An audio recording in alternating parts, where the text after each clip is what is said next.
우리가 이 44장의 배경을 보면은 하나님께서 선지자들을 통해서 엄청나게 많은 경고를 했습니다.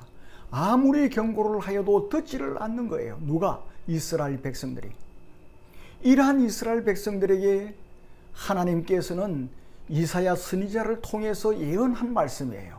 이 말씀은 마치 지금 당하고 있는 것처럼 이야기를 하는데 예언의 말씀입니다. 그러니까 바벨론 포로로 잡혀가기 전입니다. 그 이스라엘은 바벨론 포로로 끌려가서 70년 동안 포로 생활을 할 것입니다.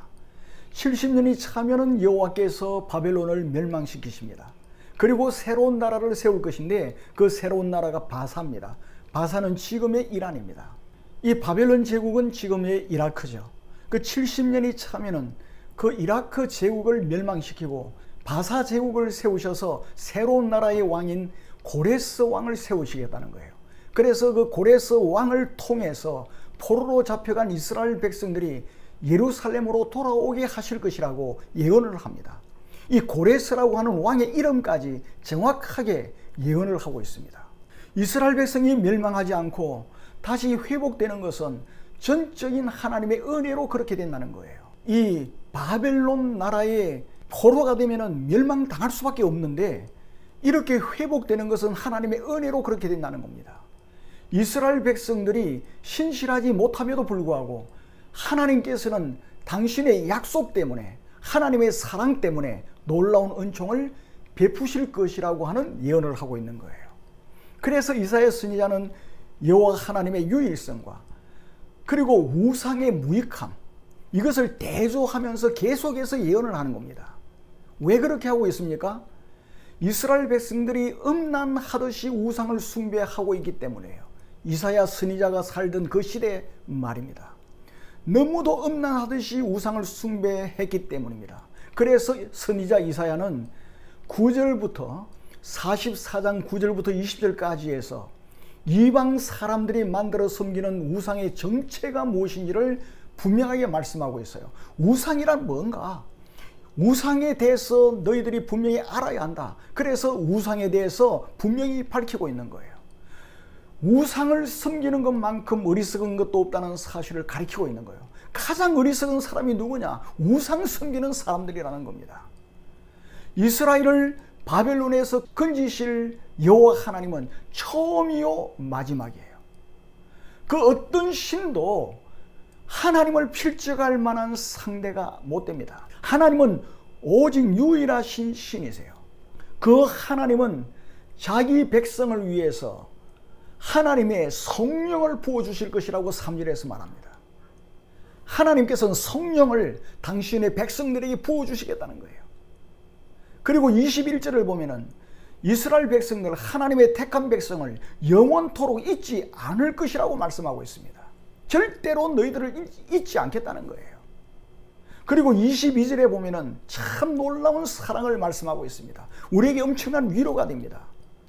너희가 어떤 죄를 지었을지라도 그 죄를 말끔하게 씻어 주실 것이라고 말씀하고 있는 거예요. 이 얼마나 감사합니까? 어떤 죄를 지었다 할지라도 말끔하게 씻어 주시겠다는 거예요. 그리고 23절에서 하나님께서는 기어코 이스라엘 백성들을 통해서 당신의 백성들을 통해서 영광을 받으실 것이라고 말합니다. 반드시 받으실 것이라는 거예요. 이것이 우리들에게 위로가 되고 힘이 되지 않습니까? 때에 따라서 사업이 좀 어려울 때도 있고 직장 생활이 힘들 때도 있고 다른 사람들보다 더 잘 안 되는 것처럼 느껴질 때가 있어요. 그럴 때마다 우리는 어떻습니까? 마음이 괴롭죠. 하나님께 영광이 가려지는 것은 아닌가? 이런 걱정이 되는 겁니다. 그러나 어떻습니까? 하나님께서는 당신의 전능하신 능력과 힘으로 하나님의 백성인 우리를 통해서 영광을 받으실 것이라는 거예요. 이 얼마나 감사한 일입니까?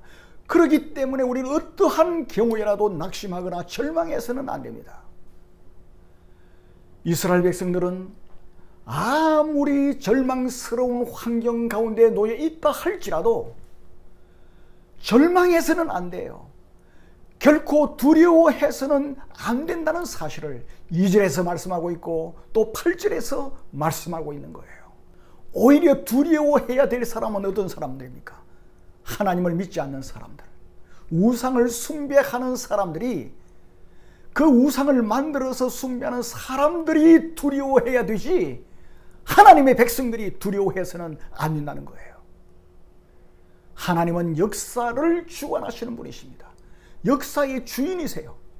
장차 하나님의 백성들에게 고난도 주시지만, 왜 고난을 주셨습니까? 우상을 숭배했기 때문에. 우상을 숭배하면 망하기 때문에, 멸망하기 때문에 하나님께서는 회초리를 때리시는 거예요. 그러나 그것은 일시적인 거예요. 하나님께서는 잠시 고난을 주시지만 그들을 바벨론의 그 징계에서, 그 올무에서 해방시키기 위해서 바벨론 제국을 무너뜨리시겠다는 거예요. 여러분 그렇지 않습니까? 부모님들이 회초리를 가지고 자녀의 종아리를 때리고 난 후에 회초리를 어떻게 합니까? 보기도 싫죠. 그래서 꺾어버립니다. 사랑하는 아들을 사랑하지 회초리를 사랑하는 게 아니에요. 그와 마찬가지로 이스라엘 백성들을 회초리로 때리고 나서 회초리를 꺾어버리듯이 이스라엘 백성들을 훈련시키고 난 후에 그 막강한, 결코 망할 리가 없다고 생각했던 그 바빌론 제국을 하나님께서는 무너뜨리시겠다는 겁니다. 그것을 예언하고 있는 거예요. 그리고 새로운 나라를 세우셔서 그 새로운 나라 왕 중에서 고레스라고 하는 왕을 준비할 것이다. 그렇게 말씀하고 있는 거예요. 놀랍지 않습니까? 여러분 지난 주일도 살펴봤죠. 역사는 윤회도 아닙니다. 사이클이 아니에요. 우연도 아닙니다. 역사는 하나님께서 계획하시고 하나님께서 운영하시고 하나님께서 산출하시는 거예요. 하나님이 주도권을 가지고 하나님의 절대적인 주권을 가지고 하나님의 계획에 따라서 산출해 가시는 것이 뭡니까? 역사입니다. 우리는 이 역사에 대해서 분명하게 알아야 됩니다. 이사야는 하나님이 보여주신 계획과 원대한 뜻에 근거해서 이스라엘 자손들에게 강조하고 또 강조하는 겁니다. 어떠한 고난 가운데에서도 두려워하지 말라는 거예요. 두려워하지 말라는 겁니다. 여러분도 마찬가지입니다. 저도 마찬가지고 우리 모두가 마찬가지입니다. 바벨론 포로로 잡혀갔던 이스라엘 백성들에게만, 그들에게만 두려움이 있습니까? 포로로 잡혀갔던 이스라엘 백성들에게만 두려움이 있는 거예요. 과학이 최고도로 발달하였고 의료보험제도도 잘 되어 있고 재난이 오면은 재난지원금도 지급하는 우리들에게는 상관없는 겁니까? 우리들과는 관계가 없는 것입니까? 지금 전 세계가 당하고 있는 이 코로나 바이러스는 이 간단한 문제가 아니라는 것을 모두가 체험하고 있습니다. 계속해서 국가가 재난지원금을 줄 수가 없습니다. 계속해서 주다가 베네수엘라 꼴나는 겁니다. 베네수엘라는 이 석유를 팔아가지고 막 공짜로 주었습니다. 그냥 나라가 망해버렸습니다. 경제학자들은 코로나 바이러스가 언제 끝날지 모르지만 이 코로나 바이러스가 끝난 후 실물 경제가 회복되는 데 걸리는 기간이 짧게는 3년에서 5년이랍니다. 짧게는, 길게는 7년에서 8년이라고 하는 거예요. 이 코로나 바이러스가 지금 끝나지 않았어요. 미우라고 하는 것이 또 만들어져 가지고 지금 더 늘어가고 있는 겁니다. 간단한 문제가 아니지 않습니까?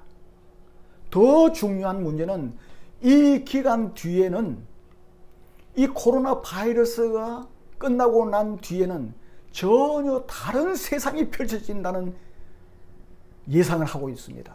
전혀 다른 미래를 맞이하게 될 것이라는 거예요. 지금까지 모든 사람들이 겪어보지도 못했고 생각해 본 적도 없는 그런 시대가 펼쳐진다는 겁니다. 그게 뭡니까? 인공지능 시대입니다. 이 인공지능 시대가 본격적으로 시작될 것이라는 거예요. 인공지능, 이 로봇은 병에도 안 걸립니다. 파업도 하지 않아요. 월급을 주지 않아도 됩니다. 쉬지도 않아요. 그래 하면서도 인간보다 수억만 배로 일을 잘 처리합니다. 불평도 하지 않아요. 그래서 이러한 인공지능으로 다 대체가 될 것이라는 거예요. 어제 신문을 보니까 현재 서울 명동에 있는 헨나 호텔은 사람이 로비에 들어서서 체크인을 하고 하루 숙박을 하고 그리고 다음날 체크아웃을 할 때까지 모든 것을 이 인공지능 로봇이 한다는 거예요. 인간 종업원은 하나도 만나볼 수가 없다는 겁니다. 인공지능 시대가 본격적으로 펼쳐지는 이 코로나 이후 시대에는 새로운 가치관, 새로운 철학, 그리고 생활 습관, 문화가 형성될 것이라고 사람들은 전망을 합니다. 그리고 전체주의 시대가 도래할지 모른다고 그렇게 말하고 있습니다.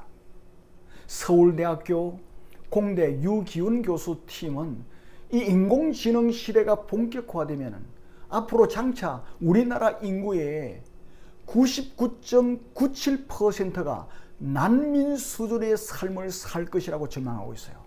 여러분, 난민, 지금 아프가니스탄에서 탈출한 그 난민들 아시잖아요. 그 난민들의 삶은 거지의 삶, 그것보다 더 비참합니다. 그런 수준의 삶을 살 것이라고 전망을 하고 있어요. 그러니까 0.03%의 인구가 모든 부를 독차지하게 될 것이라는 전망이에요. 이것은 전망이지 그리 될 것인지 안 될지 몰라요. 그런데 그 전문가들이 그렇게 말하고 있는 겁니다. 그러니까 권력을 가진 자들은 첨단 과학과 정보를 독식하게 되죠. 그러면서 월급을 주지 않아도 되는 인공지능이 가져다주는 엄청난 부를 다 독식하게 되는 반면에 99.97%의 사람들은 일자리를 잃는 거죠. 일자리를 잃기 때문에 수입이 없죠. 그러면 그 사람들이 던져주는 동량을 받아먹고 사는 난민처럼 생활하게 된다는 정말 무시무시한 경고입니다. 정말 무시무시해요. 지금도 많은 사람들이 일자리를 잃고 있습니다. 일자리를 잃는 그 순간에 모든 식구들은 빈곤층으로 추락합니다. 그러므로 두려워할 수밖에 없죠.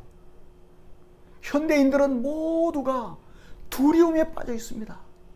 이 코로나 바이러스에 걸릴까봐 두려워합니다.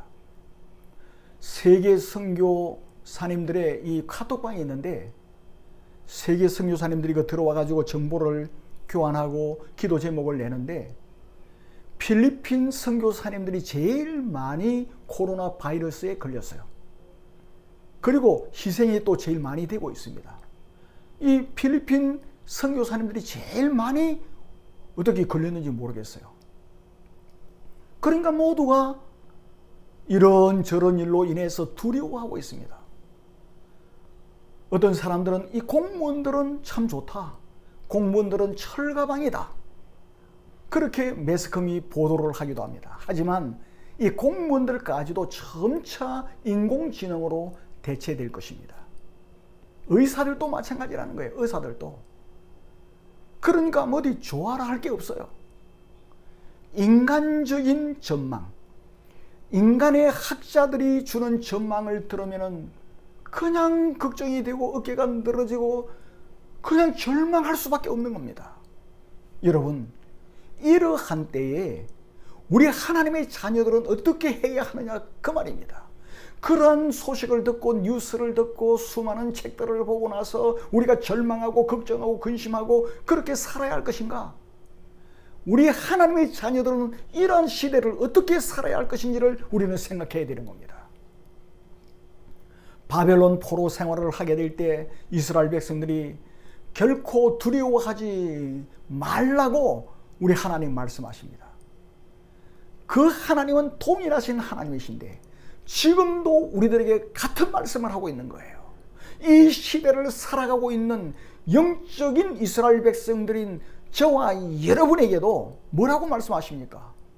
학자들의 이야기를 듣고 뉴스를 듣고 수많은 정보들을 듣고 두려워해라 걱정해라 그렇게 말씀하십니까? 결코 아닙니다. 너희들은 결코 두려워하지 말라는 겁니다.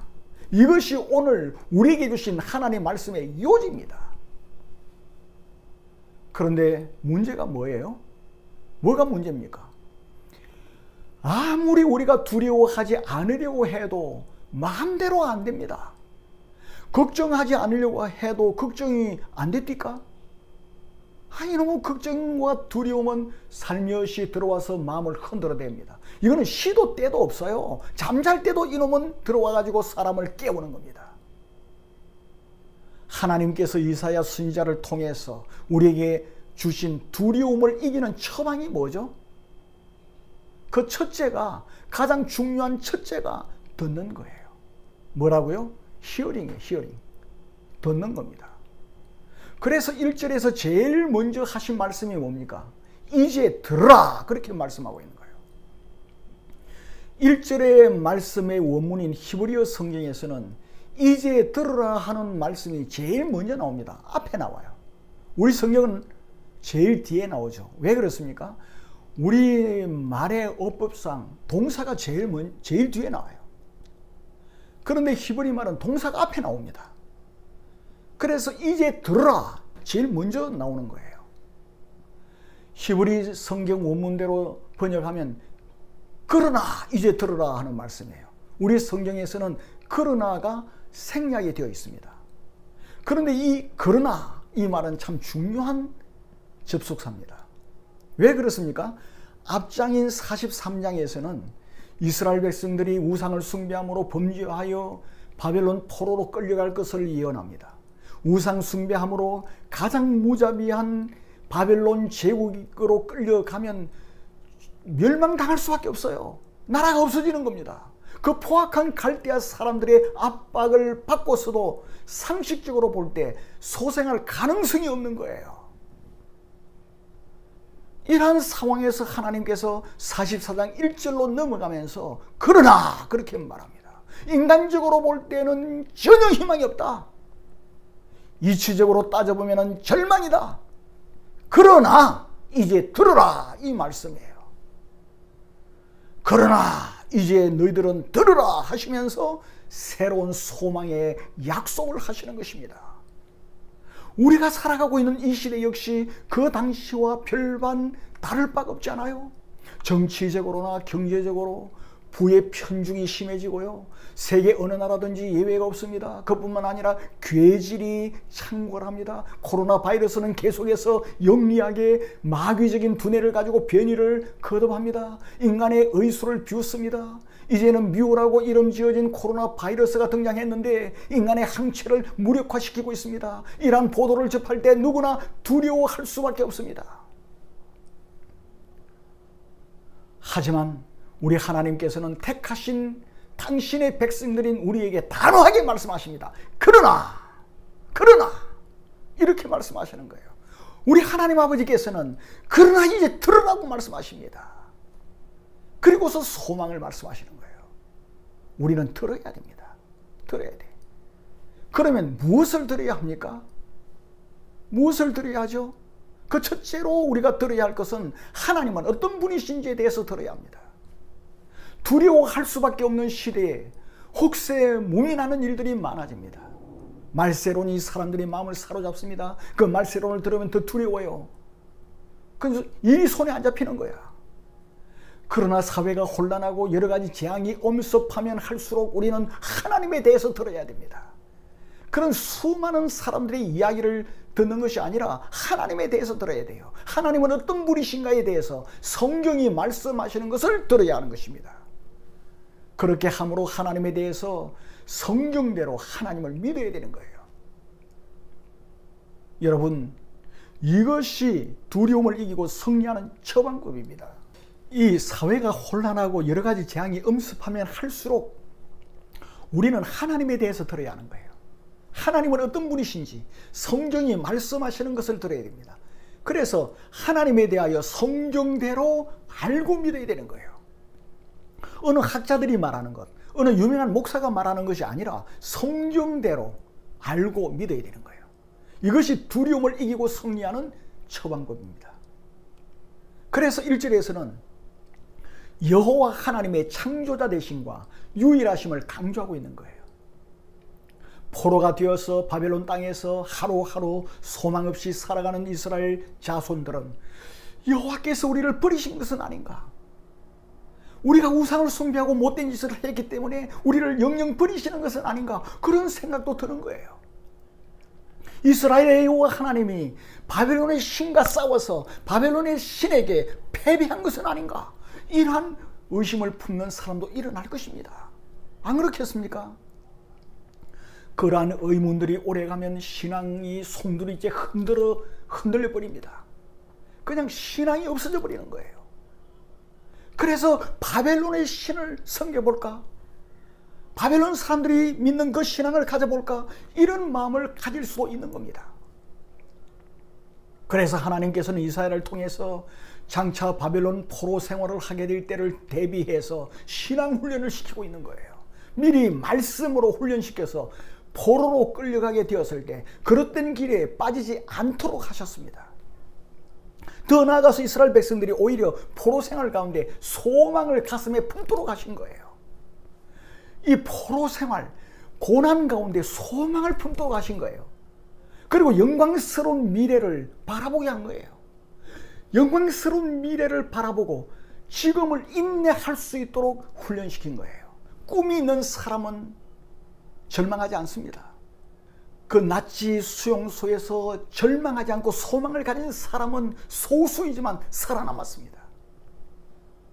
그와 마찬가지예요. 하나님께서 소망을 가지도록 하시는 거예요.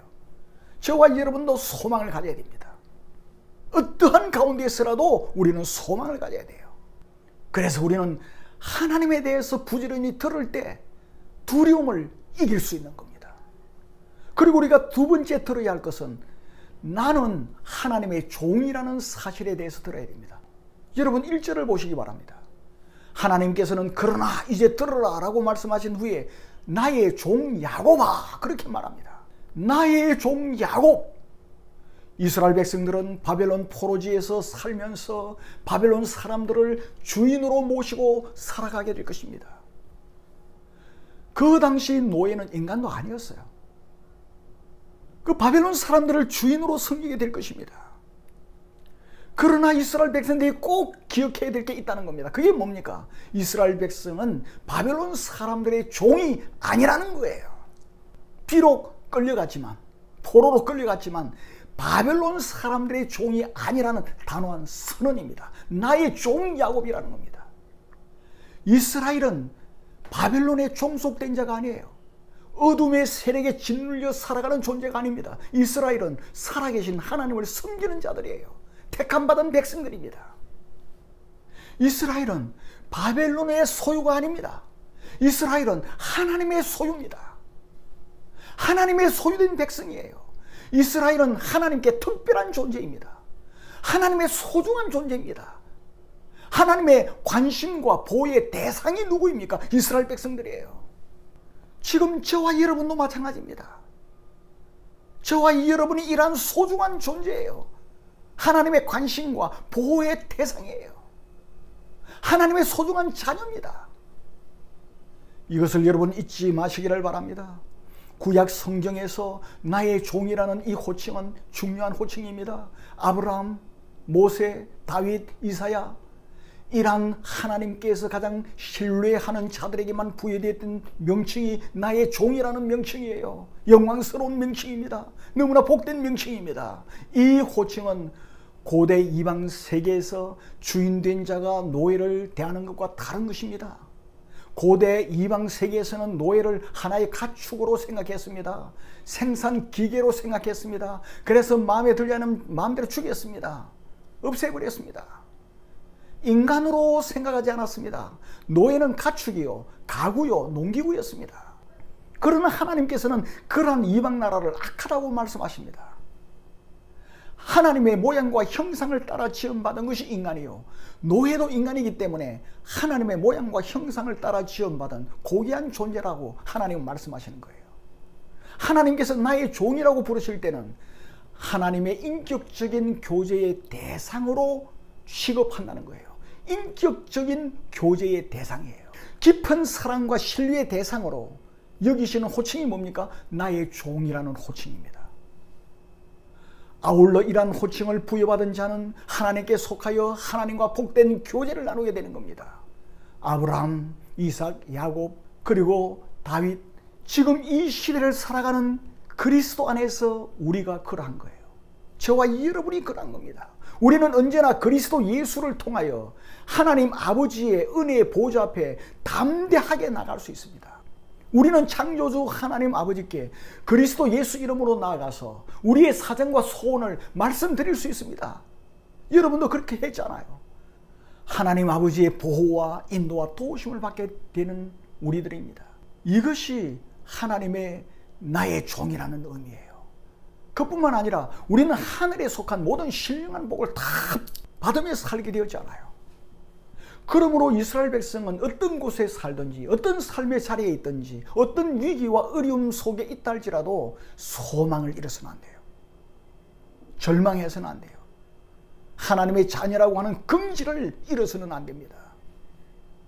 그리고 두려워하면 안 돼요. 담대함을 가지고 아버지 하나님 역사의 수리바퀴를 돌리시는 하나님, 역사의 주인인 하나님, 역사를 창출해 가시는 하나님, 그 하나님이 나의 아버지다. 이걸 믿고 담대하시기를 바랍니다. 그리고 우리가 세 번째로 드려야 할 것이 뭡니까? 하나님께서 나를 택하셨다는 말씀을 드려야 돼요. 뭐를요? 나를 하나님께서 택하셨다. 이것을 자꾸 드려야 되는 거예요. 1절을 보시기 바랍니다. 하나님께서는 그러나 이제 들어라 나의 종 야곱이라고 하시면서 곧 이어서 나의 택한 이스라엘아 그렇게 말합니다. 이 나의 택한이라고 하는 히브리 말은 깊은 관심과 사랑의 의미가 내포되어 있는 단어예요. 택하다. 나의 택한 너다. 그럴 때는 하나님께서 아주 깊은 관심을 기울인 거예요. 아주 큰 사랑을 갖고서 대한다는 말씀이에요. 이렇게 해서 하나님께서는 이스라엘 백성들을 택하신 거예요. 하나님께서 이스라엘 백성들을 기뻐하시고 택하신 것은 단지 하나님께서 무조건 사랑하셨기 때문이라고 말씀합니다.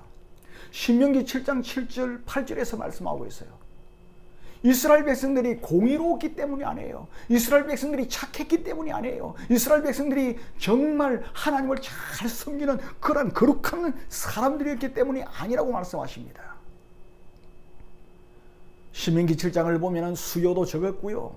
목이 곧았어요. 목이 곧아가지고 고집이 셌습니다. 말을 도통 안 듣는 거예요. 그러한 백성들이었어요. 똑 당나귀처럼 말을 잘 안 듣는 백성이 이 사람들이었습니다. 그럼에도 불구하고 하나님께서 이스라엘 백성들을 무조건 사랑하신 거예요. 하나님의 그 불변하신 사랑으로 이스라엘을 지키시고 붙드시고 돌보셨습니다. 그리고 결코 그들을 버리지 않으실 것이라고 약속하시는 거예요. 내가 절대로 너희들을 버리지 않겠다.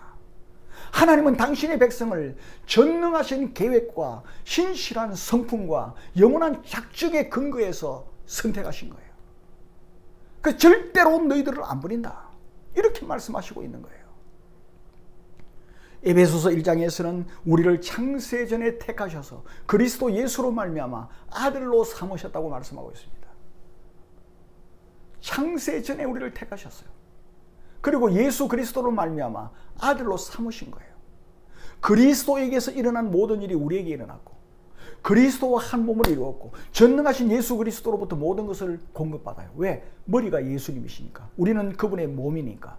하늘에 속한 모든 신령한 복을 받고 있는 겁니다. 더 나아가서 우리가 하나님 나라에 하나님 우편에 함께 안침받은 거예요. 이렇게까지 하여 선택하신 하나님의 백성을 하나님 어떻게 버리시겠습니까? 어떻게 버리시겠어요? 결코 버리시지 않습니다. 궁극적으로 택한 백성을 구원하십니다. 지극히 복된 삶을 살게 하십니다. 하나님은 우리를 통해서 영광을 받으십니다. 그러므로 우리는 두려워하지 말아야 합니다. 우리는 하나님에 대해서 부지런히 듣도록 합시다. 하나님에 대해서 들어야 돼요. 이러한 하나님에 대해서 부지런히 들어야 돼요. 이 세상에는 우리의 호기심을 끌어 자꾸 자기들의 말을 듣게 하려는 것들이 너무도 많습니다. 그래서 구독수도 올리고 그렇게 해서 돈벌이 하려고 하는 사람들이 너무나 많습니다. 나는 요즘 유명하다고 하는 미래 경제, 사회학 등에 대한 책들을 읽고 있습니다. 그런데 그러한 책들을 읽으면 읽을수록 힘이 빠져요. 희망이 없어. 용기가 없어져. 절망만 자꾸 들어오는 것 같아. 가슴이 답답해지는 겁니다. 여러분도 안 그렇던가요? 뉴스를 들어보면 코로나가 몇 명 됐다, 어떻게 됐다, 그런 거 들으니까 기분이 유쾌합니까? 가슴이 답답하지 않아요? 그러나 성경을 읽고 하나님에 대해서 들으면 어떻던가요?